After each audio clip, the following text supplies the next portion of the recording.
সামনে ঈদ আছে, আপনাদের যে কোনো ধরনের ইলেকট্রনিক্স পণ্য লাগলে এই যে ও যেরকম উইন করছে মাস্টার শোরুম থেকে পণ্য কিনে, মিঠুন ভাই আপনারাও এই যে আমাদের এই ভাইয়ের শোরুম আছে, ফারুক ভাই শোরুম আছে, আপনার শোরুমের নাম মামুন এন্টারপ্রাইজ। মামুন এন্টারপ্রাইজ, এখানে যাবেন। এই পণ্য এখন পৃথিবীর 42টা দেশে রপ্তানি হয়। সো আন্তর্জাতিক মানের পণ্য ছাড়া 42টা দেশে রপ্তানি হওয়ার কথা না। আপনাদের ফ্রিজ, টিভি, এসি যেটাই লাগবে মামুন ভাইয়ের দোকানে যাবেন, দিবেন, সার্ভিস সেন্টার আছে, কোনো সমস্যা নেই। পণ্য একদম 100% আপনাদের অ্যাকুরেট পাবেন। আরেকটা জিনিস আমাদের বলি যে আমরা শুধু দেশপ্রেম কথা বলি, মূল দেশপ্রেমটা হচ্ছে কি জানেন, আমরা যত বেশি দেশি পণ্য ব্যবহার করব তত বেশি এই টাকাটা আমাদের দেশে থাকবে। আপনি যদি একটা বিদেশি পণ্য ব্যবহার কিনেন, মনে করেন একটা মোবাইল কিনেন 10,000 টাকা দিয়ে, বাংলাদেশে টাকা থাকবে 9,500 টাকা চলে যাবে সেই দেশে।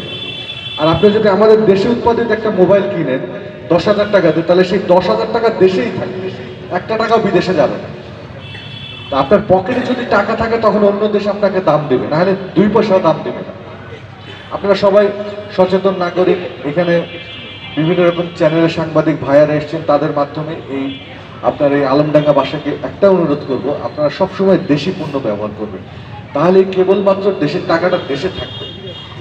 আমার কাছে টাকা থাকলে দেখবেন আশেপাশে সব লোক আমাকে দাম দেবে, আপনার পকেটে টাকা থাকলে আপনার শ্বশুর বাড়ির লোকও দাম দেবে, আপনার চেহারা খারাপ হইল, কিন্তু আপনার চেহারা যত ভালো হোক পকেটে যদি টাকা না থাকে কেউ দাম দেয় না। আমার দেশটা দেখতে যত সুন্দরই হোক না কেন, যত ভালোই হোক না কেন, পকেটে যদি টাকা না থাকে পৃথিবীর কেউ দাম দেবে না। সব পকেটে থাকার একটাই উপায় হচ্ছে আমাদের দেশের টাকাটা যেন আমরা দেশে রাখি, বাইরে পাঠিয়ে না দিই। ঠিক আছে? তো সবাইকে অনেক অনেক ধন্যবাদ। রোজার মাস আর আপনাদের বিরক্ত করব না। আপনারা সবাই ভালো থাকেন, সুস্থ থাকেন, সুন্দর থাকেন, এই দোয়া করে আমাদের জন্য দোয়া করবেন, ওর জন্য দোয়া করবেন, আর একটু খেয়াল রাখবেন ছেলেটা যেন টাকাটা নষ্ট না করে।